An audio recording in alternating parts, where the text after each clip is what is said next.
Hello guys, तो स्वागत है आपका हमारे यूट्यूब चैनल। और इस वीडियो में हम बात करेंगे गुप्त काल के शासकों के बारे में। हम इसमें पढ़ेंगे कि किस प्रकार से जो गुप्त काल के शासक थे उन्होंने अपने साम्राज्य का विस्तार किया और कौन कौन थे जिन्होंने अपने साम्राज्य का विस्तार किया। और इससे पिछले वाले वीडियो में मैंने गुप्त काल की जो पृष्ठभूमि थी गुप्त वंश की, उसके बारे में मैंने बताया कि गुप्त कहाँ से आए थे और इनके क्या क्या सोर्सेस हमारे पास अवेलेबल है जिनके माध्यम से हमें गुप्त वंश के बारे में जानकारी प्राप्त होती है। तो उस वीडियो को भी आप ज़रूर देखें। तो इस वीडियो को हम शुरू करते हैं। गुप्त काल के शासकों के बारे में हम पढ़ते हैं।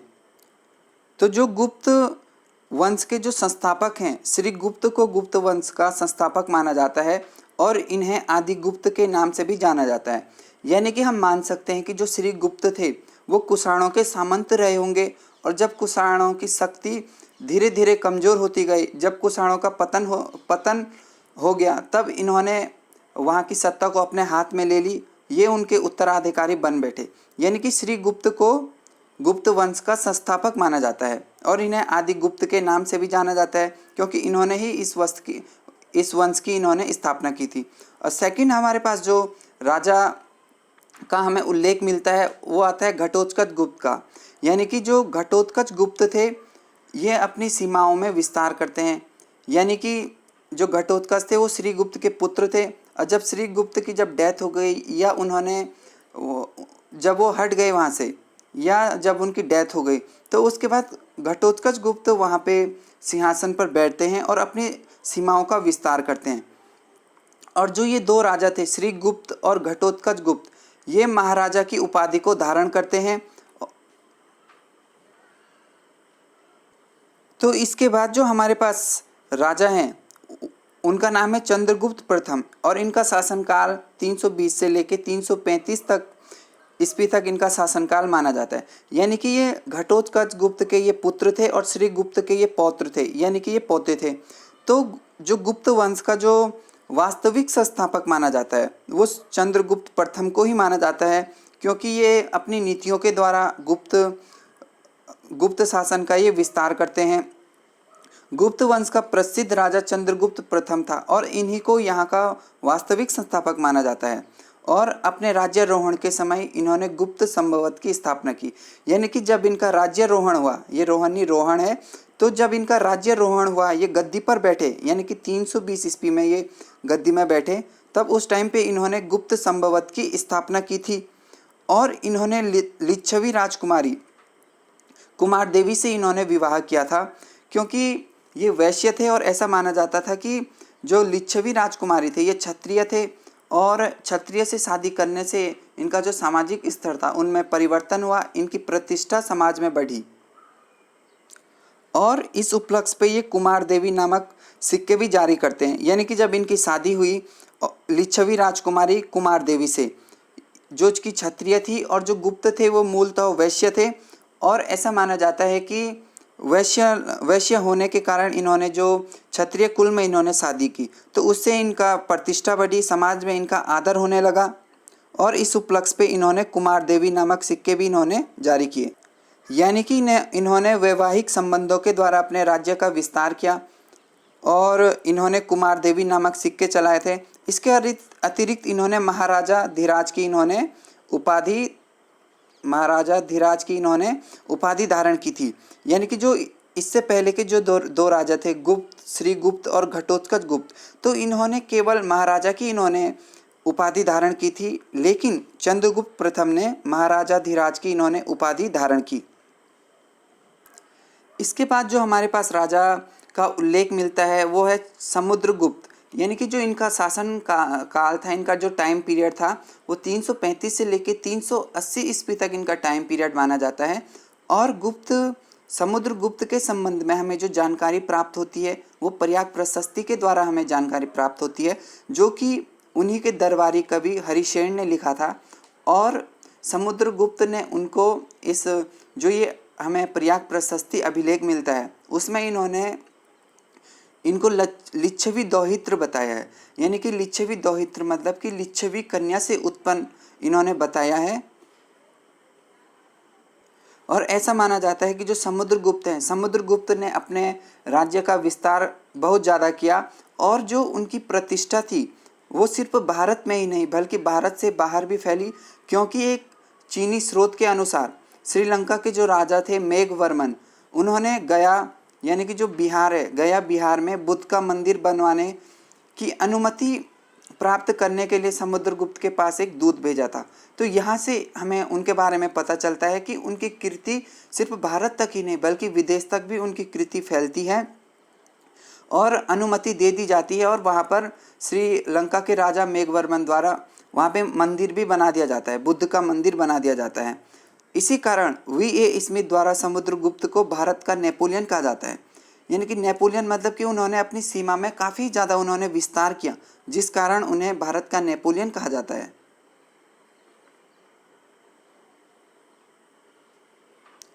इनके अतिरिक्त जो समुद्रगुप्त थे वो एक कला प्रेमी थे, कला को वो संरक्षण देते थे, उन्हें कविराज भी कहा गया है। और उन्होंने ऐसे सिक्के भी उन्होंने जारी किए थे जिसमें उनको वीणा बजाते हुए चित्रित किया गया है, और वे अपने सिक्कों पर वीणा बजाते हुए चित्रित हैं। यानी कि जो वो कला को काफ़ी उनका कला का सम्मान करते थे, जो विद्वान लोग होते थे उनको अपने दरबार में वो संरक्षण प्रदान करते थे, और अपने सिक्कों में ये वीणा बजाते हुए भी दिखाए गए हैं, और इनको कविराज भी कहा गया है। ये विष्णु भक्त थे, जिस कारण समुद्रगुप्त को परम भागवत भी कहा जाता है।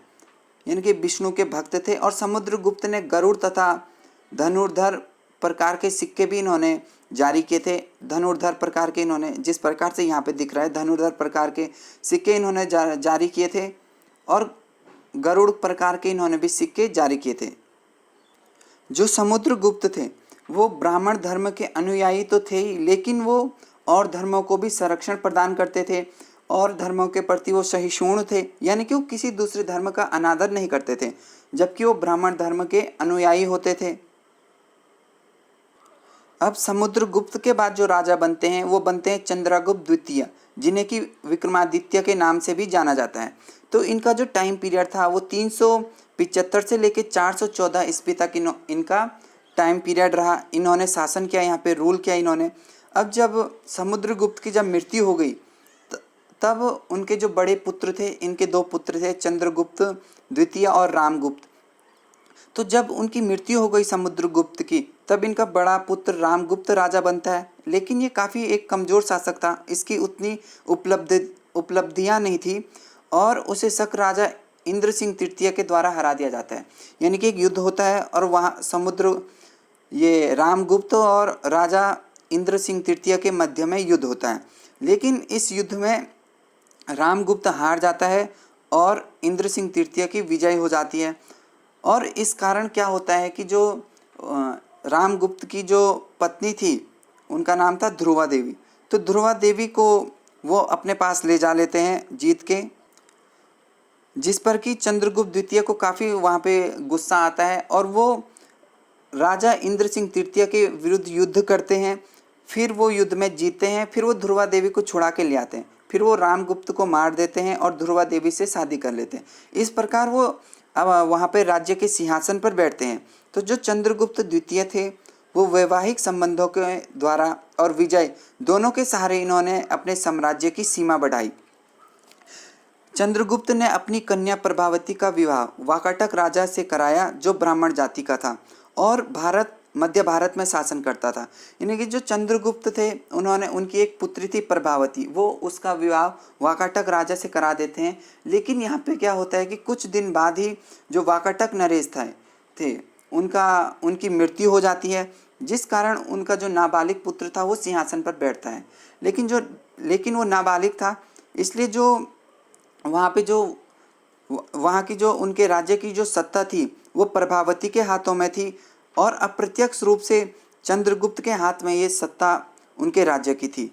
तो चंद्रगुप्त द्वितीय का अप्रत्यक्ष नियंत्रण वहाँ पे स्थापित हो जाता है वाकाटक जो साम्राज्य था वहाँ पे। चंद्रगुप्त द्वितीय की प्रथम राजधानी पाटलिपुत्र थी और द्वितीय राजधानी इनकी उज्जैन थी। यानी कि इनकी 2 राजधानियाँ थी, एक राजधानी इनकी पाटलिपुत्र थी और दूसरी राजधानी इनकी उज्जैन थी। और चंद्रगुप्त द्वितीय ने विक्रमादित्य की उपाधि धारण की, चंद्रगुप्त द्वितीय के दरबार में काफ़ी बड़े बड़े विद्वान रहते थे। ये विद्वानों को ये संरक्षण देते थे। कालिदास, अमर सिंह जैसे बड़े बड़े विद्वान इनके राज्य में रहते थे। और चंद्रगुप्त द्वितीय के समय ही चीनी यात्री फाहियान भारत आते हैं और वो यहाँ के लोगों के जीवन के बारे में विस्तृत वर्णन करते हैं। यानी कि फाहियान को यहाँ पे संरक्षण देते हैं। फाहियान यहाँ के जीवन के बारे में लिखते हैं या राजनीति के बारे में यहाँ पे लिखते हैं। और जो मैंने इनके बारे में जो एक कहानी बताई थी, ध्रुवा देवी रामगुप्त वाली की शादी कर लेते हैं, तो जो ये इस बारे में हमें जो ये कहानी है चंद्रगुप्त द्वितीय, रामगुप्त और ध्रुवा देवी, तो इससे संबंधित जो हमें जानकारी मिलती है वो विशाख दत्त द्वारा जो देवी चंद्रगुप्तम एक लेख लिखा गया था उसके माध्यम से हमें ये जानकारी प्राप्त होती है। और चंद्रगुप्त द्वितीय के बाद जो वहाँ पे शासन करते हैं, जब चंद्रगुप्त वहाँ से हट जाते हैं या उनकी मृत्यु हो जाती है, तो उसके बाद कुमारगुप्त प्रथम वहाँ के गद्दी पर आसीन होते हैं, जो कि 415 से लेकर 455 एडी तक वहाँ पे रूल करते हैं, शासन करते हैं। इनकी जो उपलब्धियाँ ज़्यादा तो नहीं है, लेकिन इनके काल में जो नालंदा विश्वविद्यालय है, जो कि प्रसिद्ध एक विश्वविद्यालय हुआ करता था, तो नालंदा विश्वविद्यालय जो कि बिहार में है, उसकी स्थापना इन्हीं के काल में हुई थी, कुमारगुप्त प्रथम के काल में। और इनके शासन के अंतिम वर्षों में हुणों का आक्रमण होता है, जिसे कि उन्होंने अपने पुत्र स्कंदगुप्त की सहायता से रोक दिया। अब इसी टाइम पे हुणों का आक्रमण यहाँ पे होने लगता है और इनके पुत्र थे स्कंदगुप्त, तो वो उनकी सहायता से इस आक्रमण को रोक देते हैं। और इन्होंने कार्तिकेय की पूजा आरंभ करते हैं, यानी कि जो गणेश हैं, गणेश के जो बड़े भाई कार्तिकेय हैं, ये उनकी पूजा को प्रारंभ करते हैं और बौद्ध धर्म को भी अपना समर्थन देते हैं। तो ये था कुमारगुप्त प्रथम के बारे में। और इनके बाद कुमारगुप्त प्रथम के बाद जो राजा बने उनका नाम था स्कंदगुप्त, और ये 453 से लेके 467 ईस्वी तक ये वहाँ पे शासन करते हैं, रूल करते हैं। कुमारगुप्त के बाद स्कंदगुप्त ने शासन किया, जिसने कि प्रायः हुणों को पराजित किया था। जब कुमारगुप्त प्रथम के टाइम पे जब हुणों का आक्रमण भारत में हो रहा था, या गुप्त वंश में, गुप्त साम्राज्य में इनका आक्रमण हो रहा था, तो इन्होंने हुणों के आक्रमण से भारत को बचाया और इन्होंने ही सुदर्शन झील का जीर्णोद्धार किया था। यानी कि जो सुदर्शन झील थी किसने बनाई थी? चंद्रगुप्त मौर्य ने इसको बनाई थी। फिर अशोक ने इसका थोड़ा सा इसका पुनः निर्माण किया था। फिर रुद्रदमन ने इसका सातवाहन काल में इनका पुनः निर्माण किया था। फिर स्कंदगुप्त ने इसका निर्माण करवाया था। तो इस प्रकार से ये था स्कंदगुप्त के बारे में। ये आखिरी थोड़ा सा शक्तिशाली वो माने जाते हैं, यहाँ पे राजा माने जाते हैं। लेकिन जो इसके बाद जो राजा का उल्लेख हमें मिलता है उनका नाम है भानुगुप्त। ये गुप्त वंश के अंतिम शासक माने जाते हैं। इसके बाद गुप्त वंश भी धीरे धीरे डिक्लाइन हो जाता है, क्योंकि अच्छा नेतृत्व नहीं मिल पाता है गुप्त साम्राज्य को, या अच्छा योग्य उत्तराधिकारी नहीं मिल पाता है। तो ये तो था गुप्त काल के राजाओं, प्रमुख राजाओं के बारे में। तो यदि आपने वीडियो अच्छा लगा हो तो प्लीज़ लाइक, सब्सक्राइब, कमेंट ज़रूर करें।